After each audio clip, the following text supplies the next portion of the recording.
कि जो भी डिस्ट्रैक्शन हो, जो भी ऐसी चीज़ जो आपके लक्ष्य से आपको दूर ले जाती हो, उन सारे डिस्ट्रैक्शंस को दूर करें।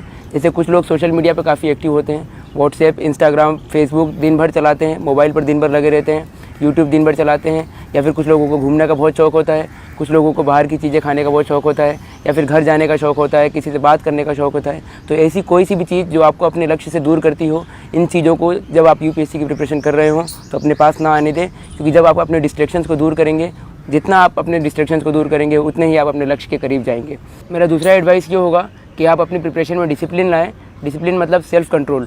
मतलब अगर आप यदि कोई गोल सेट करते हैं, अगर आप कोई टाइम टेबल बनाते हैं, अगर आप ये तय करते हैं कि आपको पॉलिटी 5 दिन में ख़त्म करनी है, तो आपका फोकस होना चाहिए कि आप पॉलिटी 5 दिन में ख़त्म करें। क्योंकि जब आप अपने गोल्स को एक्सटेंड करते हैं और जब आप 5 दिन के गोल को 7 दिन में अचीव करते हैं, तो आप अपने गोल से उतना ही दूर जाते हैं और बाकी चीज़ें करने के लिए आपके पास टाइम कम होता है। जैसे मेरा रूटीन ये था कि मैं सुबह 6 बजे उठता था, 7 बजे से मेरी पढ़ाई शुरू हो जाती थी और 7 बजे से 11 बजे तक, 11:30 बजे तक मैं पढ़ता था। 11:30 से 12 तक का ब्रेक होता था, जिसमें मैं खाना खाता था। फिर 12 बजे से 5 बजे तक मैं पढ़ता था। उसमें बीच में अगर मुझे नींद आती थी तो पावर नैप लेता था, या फिर कभी कभी ज़्यादा भी सोता था, लेकिन थोड़ा सा गैप होता था वो आधे या 1 घंटे का। फिर 5 बजे से मैं 9 बजे तक पढ़ता था, फिर 9 से 10 खाना खाना और थोड़ा बहुत एंटरटेनमेंट, और फिर 10 बजे से 1 बजे तक मेरी पढ़ाई होती थी। तो अगर आपने कोई रूटीन सेट किया तो उस रूटीन को रिलीजियसली फॉलो करें। और थोड़ी बहुत फ्लेक्सिबिलिटी अलाउड है, लेकिन इतनी फ्लेक्सिबिलिटी नहीं कि आप अपने गोल को ख़त्म करने के लिए 5 दिन के अलावा 10 दिन ले रहे हैं, या फिर 5 दिन के काम को 15 दिन में ख़त्म कर रहे हैं। ऐसे बहुत सारे मोमेंट्स आएंगे आपके प्रिपरेशन में जब आप अपने आप को पूरा टाइम नहीं दे पाओगे, अपनी पढ़ाई को टाइम नहीं दे पाओगे। कभी लाइट चली जाएगी, कभी दोस्त घर पे आ जाएंगे, कभी घर से फ़ोन आ जाएगा, या फिर कभी बाहर घूमने जाने का मन करेगा, कभी कुछ खाने जाने का मन करेगा। तो ऐसे बहुत सारे लो मोमेंट्स भी आएंगे जब आपको लगेगा कि ये एग्ज़ाम बहुत टफ है, मैं इस एग्ज़ाम को क्लियर नहीं कर सकता, ये बहुत इसमें 5 से 10 लाख लोग एस्पायर कर रहे हैं एग्ज़ाम देने के लिए, तो इस पर मेरा क्या होगा। लेकिन जब ऐसे फीलिंग आए, जब ऐसी चीज़ें आपके मन में आए, तो सबसे पहले अपने आप से क्वेश्चन करो कि मैं ये एग्ज़ाम क्यों दे रहा हूँ। मोटिवेशन कहाँ से आता है। मुझसे बहुत लोग ये पूछते हैं कि आपका मोटिवेशन कहाँ से आता है, इतना 1 साल में एग्ज़ाम कैसे क्लियर हो गई। तो मैं बोलता हूँ कि मोटिवेशन आपके अंदर से आना चाहिए, और मोटिवेशन अंदर से तब आएगा जब यूपीएससी में अपीयर होने का फ़ैसला आपका खुद का होगा। आप जब भी कोई अपनी प्रिपरेशन के दौरान ऐसा फेज़ आए और जब भी आपको लगे कि नहीं मैं नहीं कर सकता, तो अपने आप से सवाल कीजिए कि आपने ये प्रिपरेशन शुरू क्यों की है। ये फ़ैसला आपका था या आप पे थोपा गया था। और मुझे लगता है कि ज़िंदगी हर व्यक्ति को कोई एक ना एक मौका ज़रूर देती है जिसमें वो अपने आप को साबित कर सके। तो यदि ये फ़ैसला आपके ऊपर थोपा गया था, तब भी आपके पास एक मौका है जिसमें आप अपने आप को साबित कर सकते हैं और समाज के ऐसे तबके में जाकर बैठ सकते हैं जहाँ से आप पूरे समाज को सेवा कर पाएंगे और समाज में एक अलग स्थान अपना बना पाएंगे।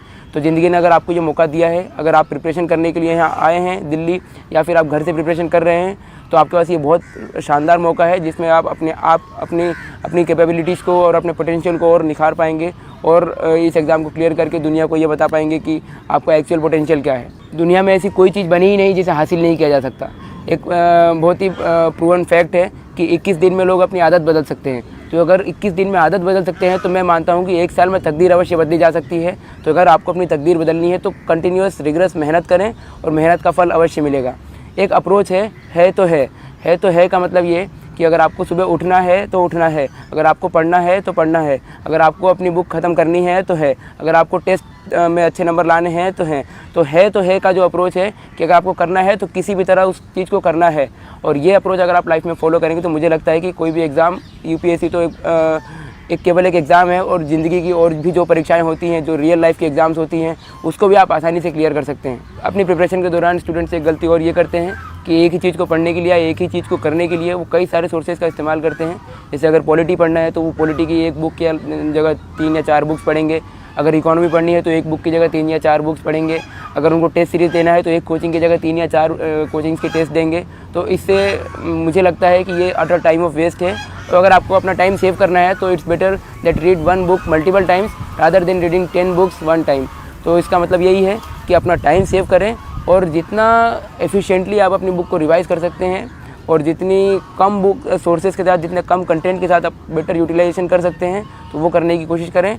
अगर आप एक ही बुक से आपके अंदर ये कॉन्फिडेंस आता है कि हाँ ये टॉपिक मैंने अच्छे से कवर कर लिया है और इस टॉपिक पे मैं कुछ भी लिख सकता हूँ, या इस टॉपिक का कोई भी क्वेश्चन मैं आंसर कर सकता हूँ, तो दूसरी कोई बुक पढ़ने की आवश्यकता नहीं है। और यूपीएससी की डिमांड ये नहीं है कि आप बहुत सारा आपके पास कंटेंट हो, बहुत सारा नॉलेज हो, क्योंकि वो ऑलरेडी बहुत सारे लोगों के पास है। लेकिन मैंने अधिकतर ये देखा है कि जिन लोगों के पास बहुत सारा नॉलेज होता है वो इस एग्ज़ाम को क्लियर नहीं कर पाते हैं, क्योंकि लेस इज़ मोर हियर। जितना कम आपके पास नॉलेज है उतना ज़्यादा आपके लिए बेनिफिशियल है। नॉलेज सारी सब्जेक्ट्स का होना चाहिए, उसके लिए आप सिलेबस और प्रीवियस ईयर पेपर्स देखें और जितना भी जैसे भी क्वेश्चन पूछे गए हैं, जिस टॉपिक से जैसे क्वेश्चन पूछे गए हैं वैसा एनालाइज करें आप, और अपने अपने अपने प्रिपरेशन में ये चीज़ लाने की कोशिश करें कि कम से कम सोर्सेज पर रिलाई करें और उन सोर्सेज का बार बार रिवीजन करें, ताकि जो भी सोर्सेज आप पढ़े हैं उसका वो पूरी आपको कंठस्थ हो और आपको एकदम मगअप होना चाहिए वो सारी चीज़ें। और अगर आप पेपर भी पढ़ रहे हैं तो कम से कम पेपर्स पढ़ने की कोशिश करें और ज़्यादा से ज़्यादा अपने माइंड को डेवलप करने की कोशिश करें, क्योंकि कंटेंट आपके पास जितना है उतने में ही आपको डिलीवर करना है। और जब आप एग्ज़ाम लिख रहे होंगे, प्रीलिम्स तो ऑब्जेक्टिव होता है लेकिन मेंस सब्जेक्टिव होता है, तो जब भी आप लिख रहे होंगे पेपर तो आपके पास अगर आपने बहुत सारे सोर्सेज से पढ़ाई की है तो एट दैट टाइम आपको इतनी सारे सोर्सेज से अगर पढ़ा है तो दिमाग में बहुत कम चीज़ें आती हैं और लिखने में भी बहुत सारा कन्फ्यूजन होगा। और अगर एक ही सोर्स से बार बार पढ़ा है तो लिखने में बहुत आसानी होगी और आसानी से आप कोई भी क्वेश्चन का आंसर लिख पाएंगे। तो मेरा एडवाइस होगा कि कम सोर्सेज पर रिलाई करें और उन सोर्सेज का बार बार रिवीजन करें। एक सबसे बड़ी चीज़ होती है जब भी आप किसी चीज़ की प्रिपरेशन कर रहे हो या किसी चीज़ की तैयारी कर रहे हो, तो सबसे बड़ी चीज़ होती है कि कॉन्फिडेंस। आपके अंदर ये कॉन्फिडेंस होना चाहिए कि हाँ मैं ये चीज़ कर सकता हूँ। और कॉन्फिडेंस तभी आएगा जब आप पूरी तरह से उस चीज़ के लिए तैयार हैं। यदि आप यूपीएससी प्रीलिम्स का एग्ज़ाम देने जा रहे हो या मेंस का एग्ज़ाम देने जा रहे हो तो आपके अंदर ये कॉन्फिडेंस आना चाहिए कि हाँ मैंने तैयारी पूरी की हुई है। तो इसका सबसे बड़ा तरीका ये है कि आप अपने माइंड को फूल करें, आप अपने माइंड को बेवकूफ़ बनाएं कि हाँ मैंने तैयारी की हुई है। हो सकता है कि आपने इकोनॉमी थोड़ा आपका वीक रह गया हो सकता है आपका हिस्ट्री थोड़ा वीक रह गया हो, लेकिन अपने माइंड को ऐसे ट्रेन करें कि नहीं मैंने हिस्ट्री पूरा पढ़ा हुआ है और मैंने जितना पढ़ा है उतने में से मैं सारे क्वेश्चंस का आंसर कर पाऊंगा। तो अपने माइंड में ऐसा कॉन्फिडेंस डेवलप करें कि नहीं कैसा भी क्वेश्चन आएगा I will be able to handle that question. तो जब ये कॉन्फिडेंस आपके अंदर आएगा तो कैसा भी पेपर हो, तो अगर आप तुक्के भी मारेंगे तो आपके तुक्के भी सही जाएंगे, क्योंकि आपके अंदर कॉन्फिडेंस होगा और जितना कम नॉलेज होगा उस कम नॉलेज पे भी आप अपने आप को ज़्यादा डिलीवर कर पाएंगे। एक बहुत ही फेमस लाइन है जो मैंने सुनी थी कहीं कि मंजिल तो मिल ही जाएगी भटकते ही सही, गुमराह तो वो हैं जो घर से निकले ही नहीं। तो अगर आप घर से निकल गए हैं तो मंजिल ज़रूर मिलेगी आपको। ये ज़रूर है कि टाइम ज़्यादा लग सकता है या फिर ये भी हो सकता है कि कभी मंजिल पे पहुंचने के रास्ते में आपका रास्ता बदल जाए, क्योंकि हो सकता है कि कई बार 5 या 6 अटेम्प्ट देने के बाद भी एग्ज़ाम नहीं होता है क्लियर। लेकिन इसका मतलब ये नहीं है कि आपकी ज़िंदगी ख़त्म हो गई। ज़िंदगी यहाँ से शुरू होती है और ज़िंदगी का नया ट्रैक वहाँ से शुरू होता है। इन 4-5 सालों में जो भी आपकी प्रिपरेशन का फेज़ है उसमें कई सारी चीज़ें नई सीखने को मिलती है। तो अगर आप मेरा एडवाइस ये होगा कि अगर आप घर से निकल चुके हो प्रिपरेशन के लिए, अगर आपने प्रिपरेशन शुरू कर दी है तो पूरी डेडिकेशन के साथ, पूरी डिटर्मिनेशन के साथ एग्ज़ाम दो। 10 लाख से ज़्यादा लोग इस एग्ज़ाम का फॉर्म भरते हैं और 5-6 लाख से ज़्यादा लोग इस एग्ज़ाम को देते हैं। इसका मतलब ये नहीं है कि सारे लोगों का एग्ज़ाम क्लियर होगा, लेकिन एग्ज़ाम अगर क्लियर नहीं भी होता है तो भी कोई टेंशन की बात नहीं है। टेंशन की बात तब है जब आपने उस एग्ज़ाम के लिए पूरा हार्डवर्क नहीं दिया है। अगर आपका एग्ज़ाम क्लियर नहीं होता है और अगर आपने हार्डवर्क पूरा किया है तो आपके अंदर वो एक तरह से काफ़ी सेटिस्फेक्शन वाला भाव होगा कि नहीं मैंने प्रिपरेशन पूरी की थी। हो सकता है लक मेरे साथ ना हो सकता है कि बाकी लोगों ने ज़्यादा मुझसे मेहनत की हो इसलिए उनका सिलेक्शन हो गया है, या बाकी लोगों की किस्मत अच्छी है। लेकिन आपको एटलीस्ट अपनी लाइफ में कभी रिग्रेट नहीं होगा कि नहीं मैंने मेहनत नहीं की, या फिर मैंने अगर थोड़ा ज़्यादा टाइम दे दिया होता, थोड़ी मस्ती कम की होती तो मेरा सिलेक्शन हो जाता। तो इसलिए पूरी तरह से आप अगर प्रिपरेशन में लग रहे हैं तो पूरा हार्डवर्क कीजिए, सारे डिस्ट्रैक्शंस को अवॉइड कीजिए, सारे मिथ्स को अवॉइड कीजिए और पूरी तरह से इस प्रिपरेशन में लगिए, ताकि बाद में आपको लाइफ में कभी ये रिग्रेट ना हो कि मैं थोड़ा बहुत और हार्ड वर्क कर सकता था, मैं थोड़ा बहुत और टाइम सेव कर सकता था, मैं अगर मूवी देखने नहीं जाता, मैं अगर यूट्यूब नहीं चलाता, मैं सोशल मीडिया पे ज़्यादा एक्टिव नहीं होता और मैं दोस्तों से बातचीत अगर कम रखता अपने प्रिपरेशन के दौरान, मैं ज़्यादा अगर सोशल एनवायरनमेंट में नहीं जाता और अपने प्रिपरेशन के टाइम पे बिल्कुल लोन वोल्फ की तरह अगर प्रिपरेशन करता तो मेरा हो जाता। अगर ये भाव अगर आपके बाद में आपको आएगा तो पूरी लाइफ भर आपका रिग्रेट होगा। इसलिए भले एग्ज़ाम में सक्सीड हो या ना हो, मेहनत पूरी करो ताकि बाद में कोई रिग्रेट भी ना हो, और बाकी अगर रिग्रेट नहीं होगा तो लाइफ के दूसरे एग्ज़ाम्स में आप आराम से सक्सीड करोगे।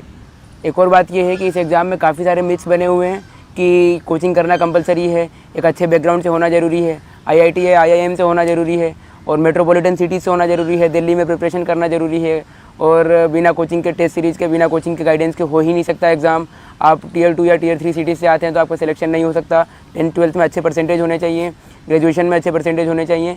पर मुझे लगता है कि ये सारे मिथ इसलिए बनाए गए हैं ताकि इस एग्ज़ाम को और टफ बनाया जा सके, और मार्केट में जो लोग इस एग्ज़ाम से प्रॉफिट कमा रहे हैं या इस एग्ज़ाम का फ़ायदा उठा रहे हैं उनको और प्रॉफिट हो।